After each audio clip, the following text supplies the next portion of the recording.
Ako na pa-vlog,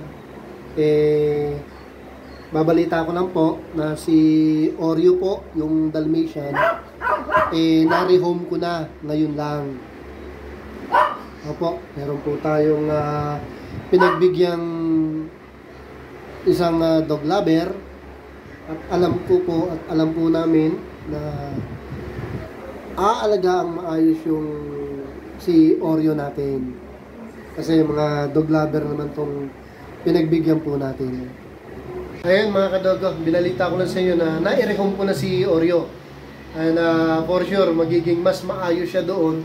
Kasi mga kadogo, I know, dog lover tayo, breeder.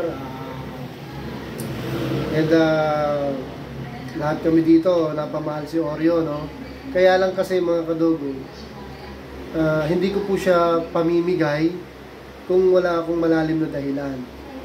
Puro po si Oreo, purong-puro yun. Hindi ko po yung bibilin kung hindi puro. At ang plano ko talaga doon ay i-breed. Kaya lang mga kadogo, if you notice, first time kong nag-alaga ng Dalmatian.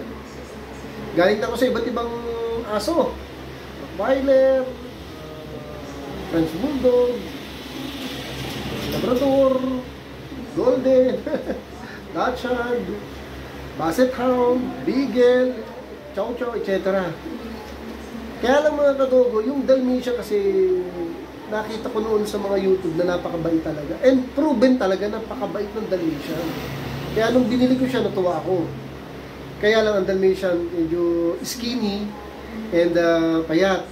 Kaya kung ikukumpara natin sa mga husky, syempre hindi siya ganun kaganda sa una, lalo na pag puppy. Pero habang lumalaki mga kadogo, gumaganda po ang Dalmatian. Yun ang ganda sa Dalmatian. Tapos mga kadogo, yun nga, pinamigay po namin si Oreo sa kadahilan ng mga anak po itong dalawang giant husky ko. And iba po ang behavior talaga ng mga to.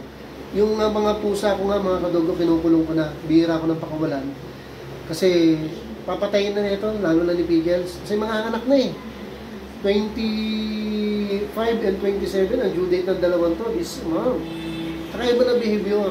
Ngayon kung isa-save ko si Oreo, baka magulat ako isang araw patay na. Dahil nung dati munti ka na talagang patayin, pati yung pusa. So nag-decide kami ng family ko, ako at ni Mrs. na ipamigay na. And ayun, luckily nakatagpo tayo ng dog lover na kagaya natin, na alam natin na hindi naman siya papabayaan. Mas aalagaan pa, mas mabuti at mas maayos kaysa sa akin. And thank you sa iyo, ma'am, sa pag-accept sa aking puppy na si Oreo. And sa aking mga viewers, pasensya na kung naipamigay ko siya, hindi dahil sa ayaw ko sa kanya, kundi yun nga ang dahilan. Hindi bagay ang Dalmatian ihalo sa mga husky or giant husky. Kasi iba ang behavior ng mga husky pala, napakasilosa nito ang Dalmatian, mabait, matalino, malambing. Yun po siya. Actually, bago po kunin ngayon lang yung Dalmatian natin, katabi ko sa kama. Kaya pala umakit siya sa kama at tumabi sa akin. Yun na pala yung last niya. So, may kukuha pala sa kanya ngayong araw. Kaya, nagpapasalamat ako dun sa nag-adapt sa kanya. Dahil, mahalagaan na siya ngayon na mas maayos. Dito talagang lamog siya. Kawawa, napakabait ng asong yun, mga kadogo. Sobrang bait ang Dalmatian, pang family to. Sobra. If I were given a chance, another chance, balang araw, pag wala ng mga husky, Dalmatian na isa sa breed na pipiliin ko, napakabait at napakatalino. Turuan po yun. At may disiplina.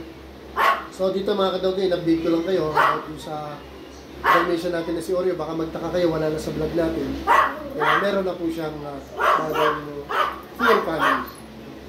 Mas mahalagaan po siya doon. Okay. Dito lang po muna mga kadogo. At tayo ng aking mga butos ang kasi ko, kinakausap ko sila na wala na silang kaaway. So, good night mga kadogo, and see you on my next vlog. God bless.